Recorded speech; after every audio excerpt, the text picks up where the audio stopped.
officially, we have a toast shirt for you. Check out the most beautiful shirt I think we've ever come up with. Freaking piece of toast on the front with the Cleetus logo and a beautiful shot of this old 3rd gen Camaro on the back.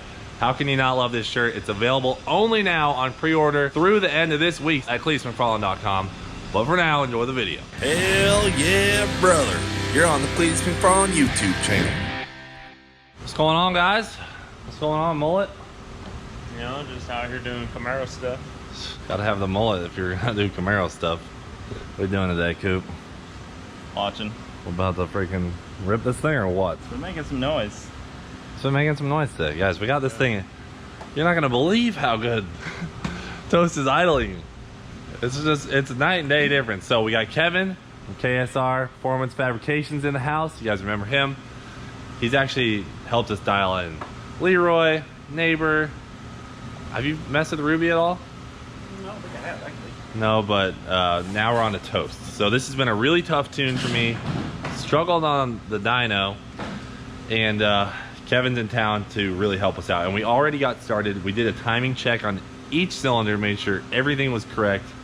All sorts of cool stuff like static timing checks. We did inductive delay corrections, things like that. So Kevin is a Holley ECU specialist, and he freaking has been kicking butt today. So actually on Saturday, Kevin and I raced 14 hours of Sebring Champ Car Series and freaking won. Yes. First place overall. Yep. And first place in 2 classes. Yep. And so, our win, we've been on the podium 9 years in a row.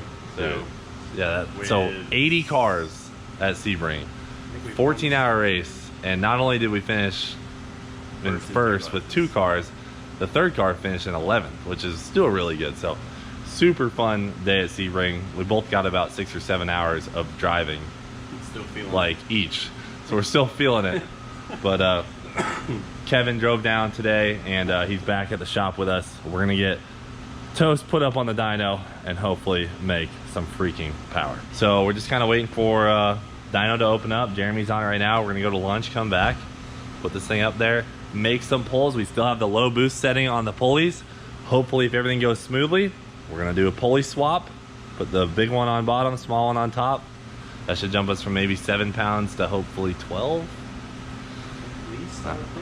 At least Kevin says hopefully. So maybe, hey, if it makes 14, you know, we're making 14.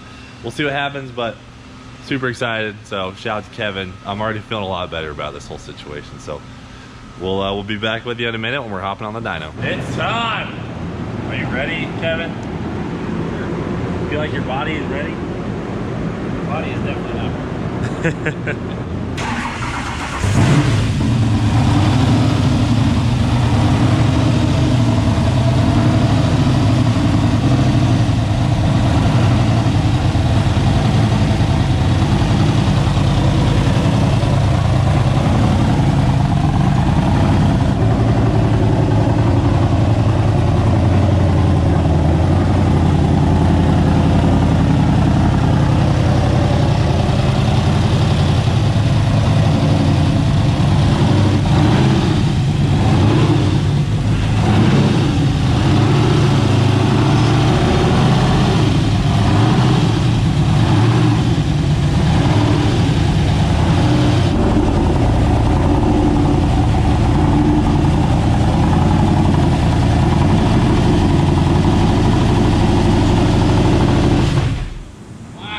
Needs more blower surge. Intense. All right, so if you guys remember last time we were on the dyno, the most we ever made was 749 on about 7 pounds of boost. Kevin right now is getting fired up. He's about to do some drivability and get the fuel map where it needs to be before we do any rips. So it'll be interesting to see him do some kind of just cruising throttle trims and things like that. Stuff that I never really have the patience to do, so it's a good thing we got a car. Yeah, really not. Just toast. So, so Kevin's about to do some stuff. We'll watch him do this for a little bit, and then it's time for some pulls, some full pulls. James, are you feeling a full pull? Oh yeah. A full pull. Full pull. How do you feel in Not there? just yet. You feeling excited, nervous? Yeah. All the above? mixed emotions of everything. All right, cool. Let's do it.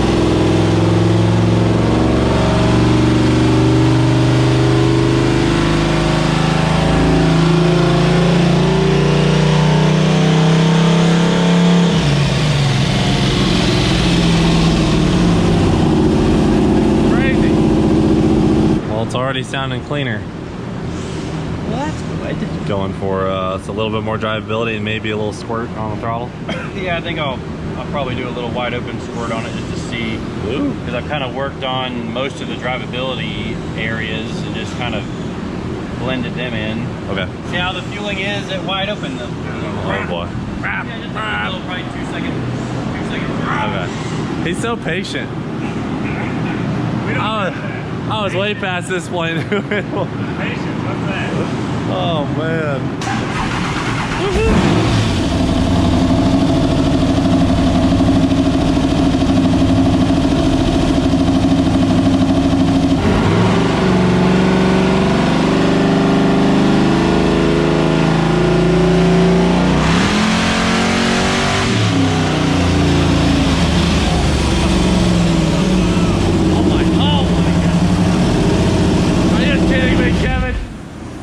How are you gonna go make more power than me on a 2-second pull? Sorry. God dang it. Oh. Kevin just proved to the world a weekend warrior tuner versus a legit tuner in one pull. Oh, that is freaking hilarious. Well, 765 guys, and we're just kind of getting started, so we'll take that. Well, what's the plan here, Kevin? I think let's go ahead and go to red line, like we were just talking about. 6,500. Go to 6,500, and then we'll swap some pulleys around. Ooh, some more boost? More boost. Oh. Let's see if we can make double-digit boost instead Yeah. of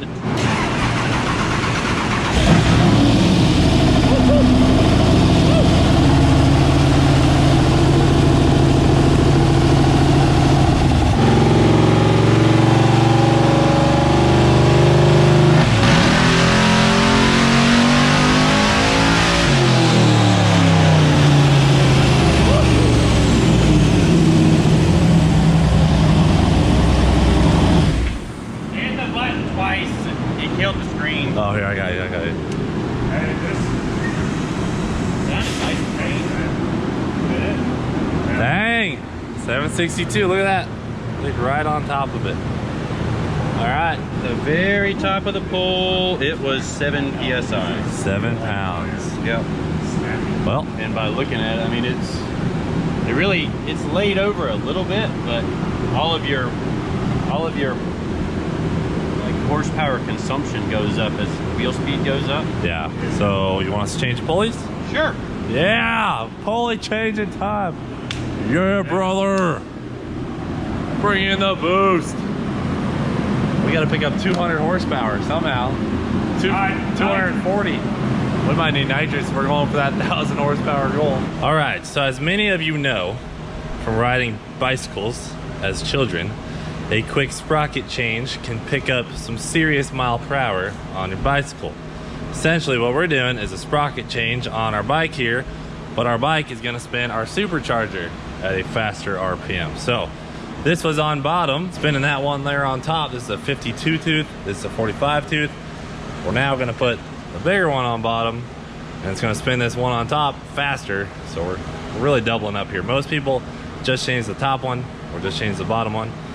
We're doing a double whammy swap ski. doing a whoop whoop. A whoop-a-doop. A whoop whoop. That was an even And smaller Cooper one. found this one too, off the old motor, which is even smaller. Might be extremely boggy. we're really trying to get down with it. So we got them off. Time to put them back on and see what we can do. I'm kind of scared. The blower is broken in though, which is cool because this thing is really tight when we got it, and now you can spin the blower pretty easily. Kind of neat. Look at that. We even got more clearance on our belt that we were worried about. That's intentional. Yeah, you did that on purpose, huh? All right, folks, so 765 horsepower on 7 pounds of boost. Let's see what old Toast will make now. turned up a little bit. I'll do the 2-second rip again, just to. Okay, I like it. Just to verify. I definitely like that. Oh gosh, I'm excited.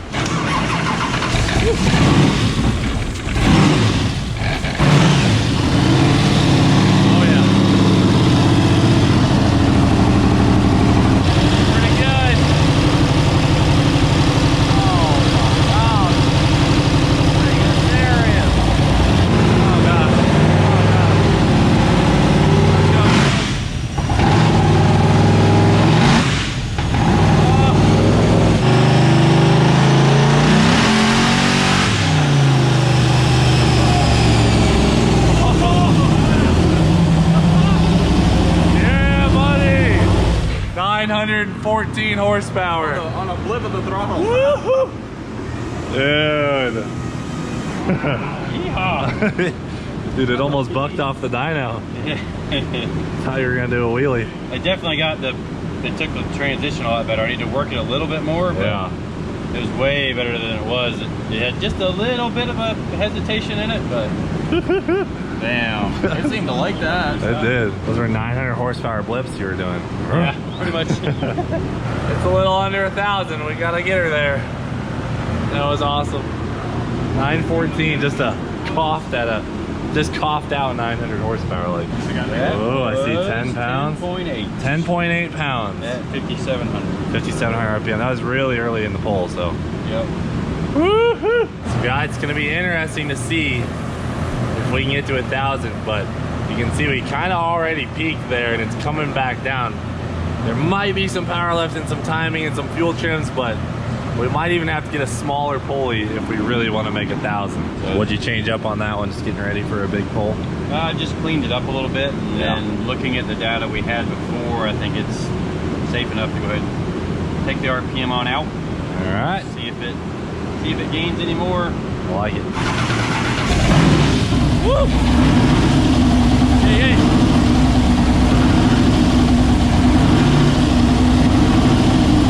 Hard to imagine how much power it takes just to spin that blower while it's also trying to make power via boost. Pretty intense situation.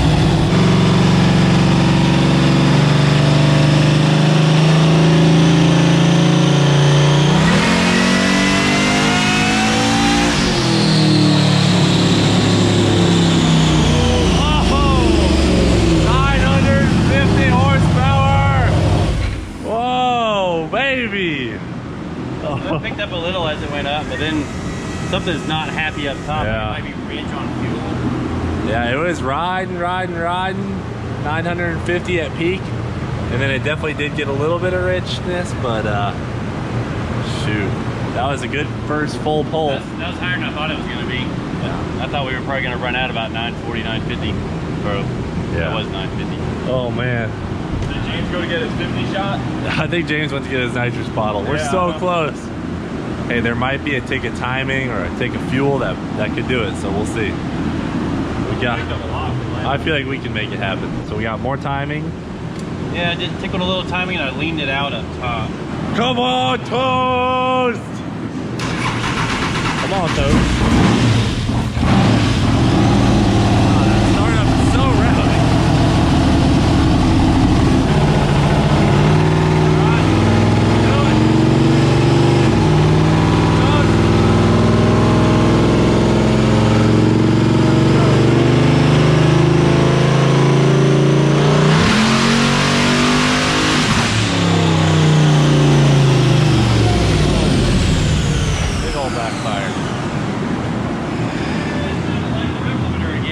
That was rev limiter? Sure sounded like it. Wow. Because it just shut off. Like right in the middle of the pool. Yeah, big old fireball. No smoke or anything crazy came out. No oil leaking. Wow, that was wild. Yeah.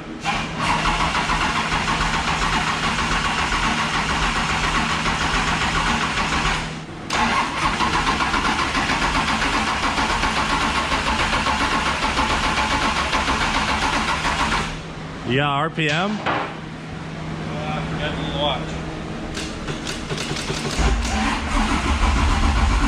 Nope. No RPM signal at all.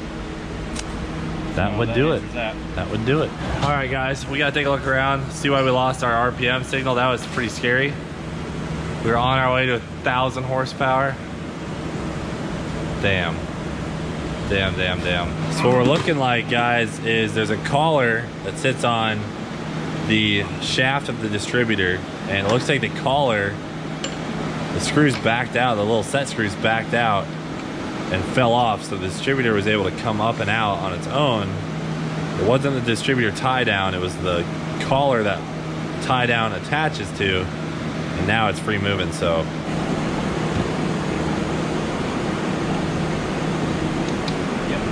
Alright, so you see what's happening here? This is only where it was engaging the cam. It's supposed to be in the middle of the cam, and what it is, it just broke all the teeth off. well, we never, well, So the adjustment wasn't right on the collar. well, I know for a fact we never adjusted it. We just threw it in there. I wonder if... It grabbed. So when we first put it down, it grabbed and slid in, so we were like, all right. Yeah. Damn it, man. Hey folks, check it out. Gearhead Performance up the road had a new gear. Kevin is climbing into the engine bay of Toast to see down there and make sure everything's all right. The little broken teeth, we basically are going to have to pray that they fell into the oil pan, and with a change of the oil, we'll get some of them out, but it's gonna be really hard for those things to make it through the screen of the oil pickup tube, so hopefully everything is all right with that. Live action, boys. We are back in business. So we got our distributor repaired after not adjusting the collar correctly. Hey, you know what happens? I've never had a distributor before in my life. Here we are, boom, bang. She's back in action. All we gotta do now is verify the timing, make sure it's what it used to be. You know, we don't wanna have to restart on our timing table. We wanna make sure it's exactly the same as before. So we're gonna do a timing check, and then we're gonna probably just do one more rip and hopefully make that 1,000 horsepower mark.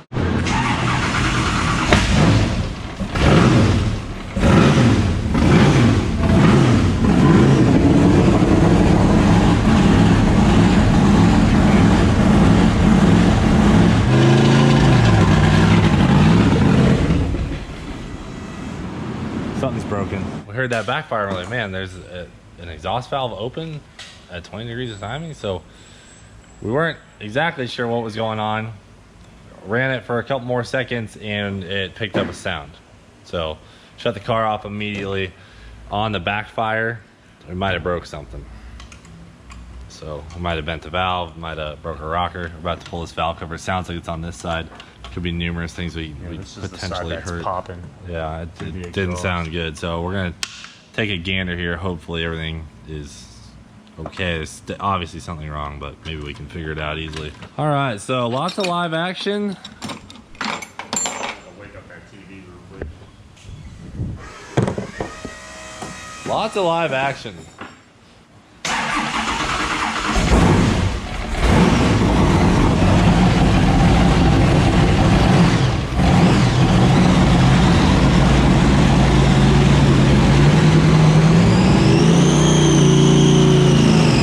Well, folks, you know how this message is about to sound.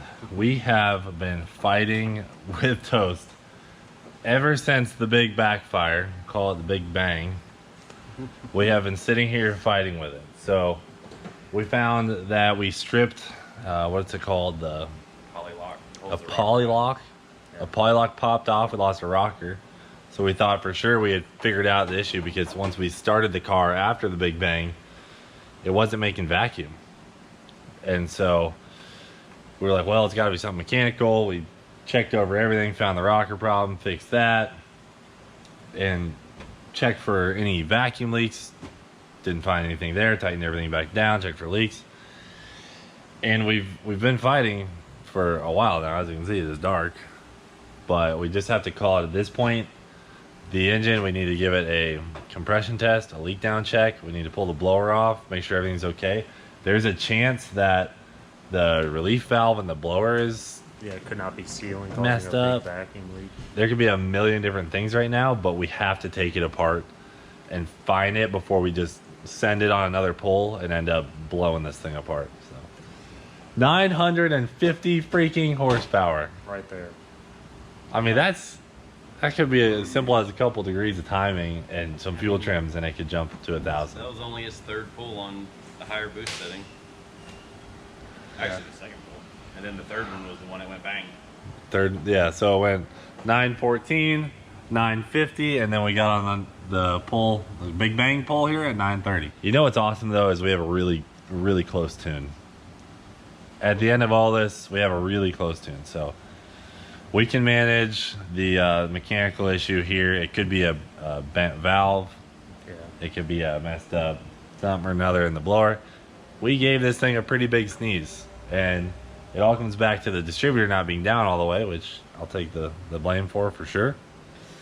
Broke that, but we still have perfect oil pressure. We checked the oil filter, cut that open, everything's perfect. The old blueprint engine is okay. Seems like the blower is okay when we spun it without the belt. I don't think we damaged anything seriously, but there might be some head damage. We've gotten valves before on Leroy. We've been down that road. We've been down this road. Valves take a day to fix. No big deal. So We know a guy. we did some stuff that we weren't supposed to do, and it broke. And now we need to fix it. But we can do that. So that's it for today, guys. This is now Toast Dyno Day number 2. Looks like there's going to be a number 3. Brace yourself. It's just, I mean, are you guys surprised? Probably not. This is the freaking Cleetus McFarland YouTube channel where you break stuff and you learn on the way, and that's how it goes. Let the haters hate. We'll be back. We'll fix it. Big shout out to Kevin from KSR Performance Fabrications. Nothing you could really do about a distributor stripping in there. Mechanical stuff's outside of tuning sometimes. His laptop It's can't always the control tuner's that. fault. But we will still blame him. I'm just it's all good, guys. So as much as we can be bummed about it, freaking happens, man. So we're gonna get it fixed. Dyno Day number 3 coming at you guys. But for now, thanks for watching. Do it for Dale. We'll freaking see you later.